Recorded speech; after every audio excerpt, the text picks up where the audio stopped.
Greetings, folks. It's been quite some time since my last upload.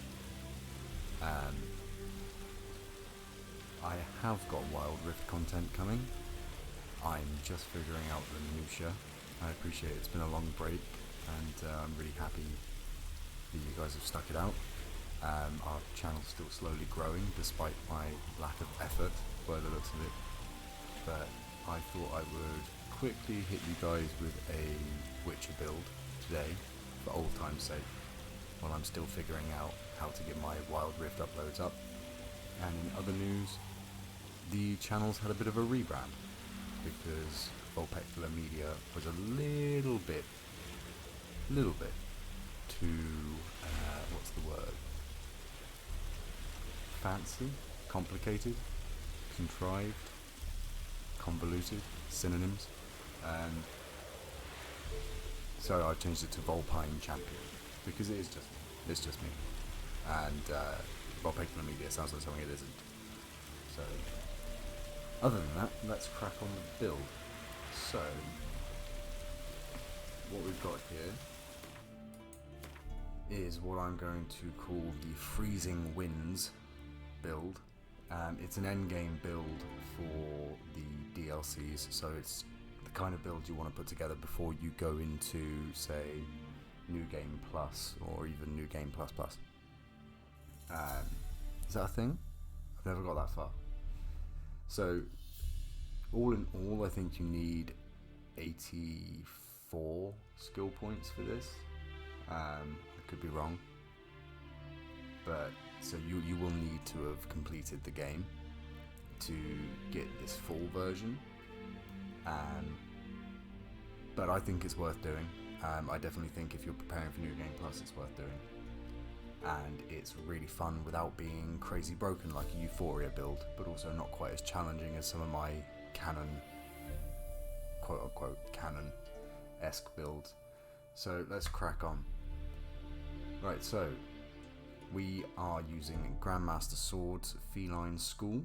We aren't using Erendite, because as much as it scales nicely, this whole build revolves around the complete Grandmaster set. So, Grandmaster Feline, we've got our crossbow here, and you're hardly ever going to have to use it. Both swords are enchanted with Severance, and our armor is enchanted with Depletion, because this whole build is going to focus around the Freezing Ard mutation and the benefits you get from Ard as part of the Feline kit. So all of our accessories here are decked out with greater glyphs of Ard. So all in all we get, like, I think between, so that's 30, 40, so that's 90. We get 90% intensity for Ard alone. And you get 40% intensity with the standard build anyway. So for our consumables, we've got Blizzard. Blizzard's going to be useful not only because it's on theme, but it gives us the opportunity for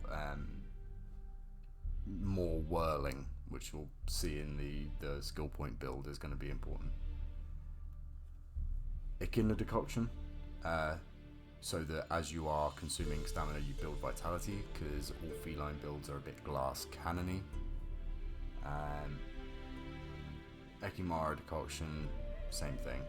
You're going to be dealing a ton of damage, you might as well heal up. I think with a good whirl going, provided you don't get animation stumped by an enemy, you can basically just infinite spin.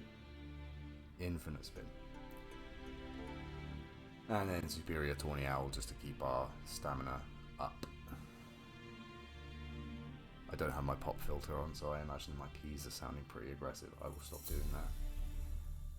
Right, and character-wise. So, yeah, points in branch, 43, 9,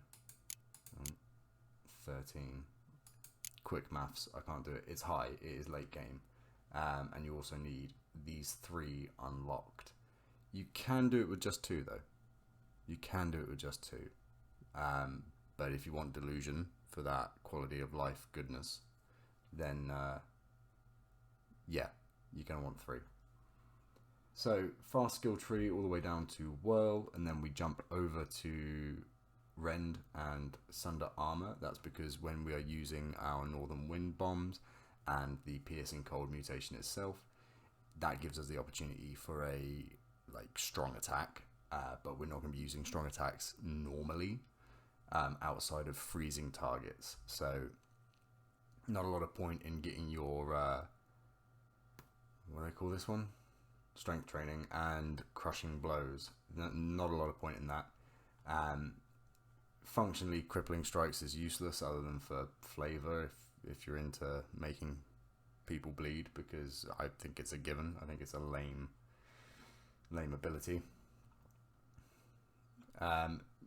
Arrow deflection would fit nicely, but at this stage you don't really have to care because you've got maxed out fleet-footed.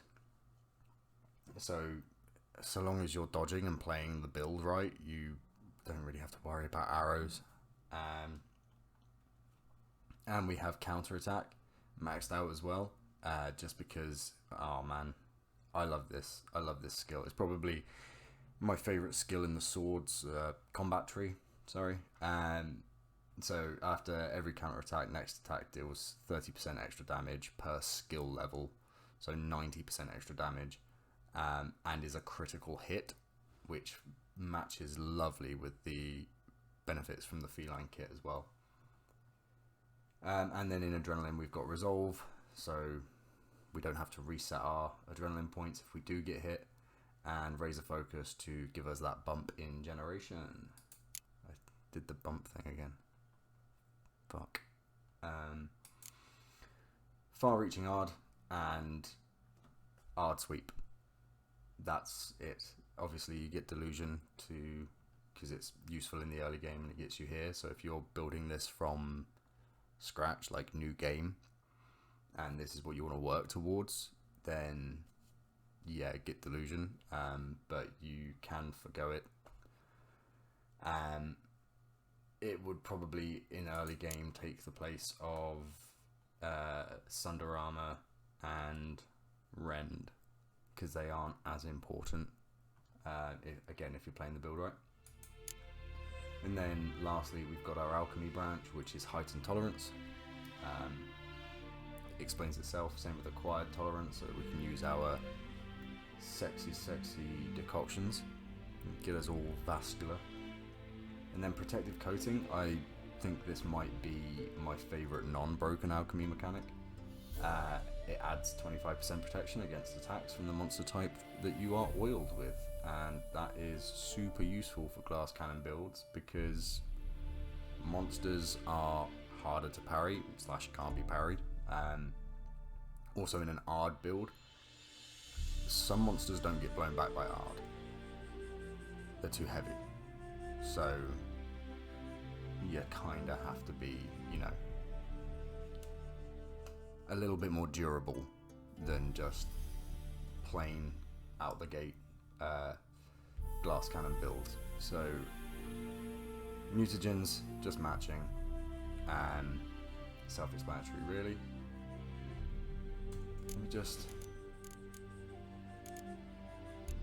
yeah, you could cut back on a fair amount of points here actually, if you just wanted to get the piercing cold and the 2 Ard bumps. Although I guess you still have to unlock delusion regardless, so make it that way you will. Sorry, I am out of practice. This is very rambly, and I appreciate you being patient with me. Let's have a gander at the stats. So DPS on silver and steel are hitting 2,000 and 2,700, 600, fucking hell. 2,764. Pretty sick. That's, I think, really respectable numbers. Vitality is not amazing, and sign intensity we got 40 off of the build anyway. Which I honestly don't actually know where that's coming from, because we have targeted sign intensity, but I'm sure it's just something that I've not considered in the build.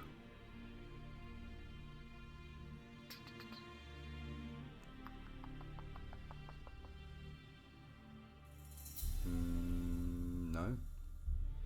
No.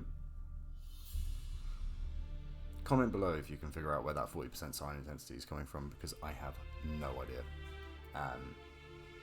Because we've got more than that per boot slash glove slash trouser, and there's none of it comes from this. I think that's all I've got, really. I think it's just a fun little build. I was playing The Witcher and getting bored of having my ass handed to me on my canon build, and I then switched over to my modded account, which is why you can see that I have a bajillion dollars, crowns, whatever, ducats. And I thought I want to play something that's skill intensive but not as broken as Euphoria and any variant of the Euphoria build. So this is where I landed. Give it a try if you've got the capacity to. I think it would be great for a challenge on New Game Plus as we all brush up on our skills, because The Witcher 4 will be with us soon. And if you liked it, leave us a thumb. Not a disfigured one, don't post it to me. A like, leave us a like. And if you want to see more, subscribe. There will be more, I promise. I promise. It's just taking me a while to figure out how I'm going to do this gameplay and also get good at the game. So if you guys happen to be both into The Witcher and into League of Legends / Wild Rift, subscribe, because eventually, oh boy, Daddy's going to bring you some content. See you later.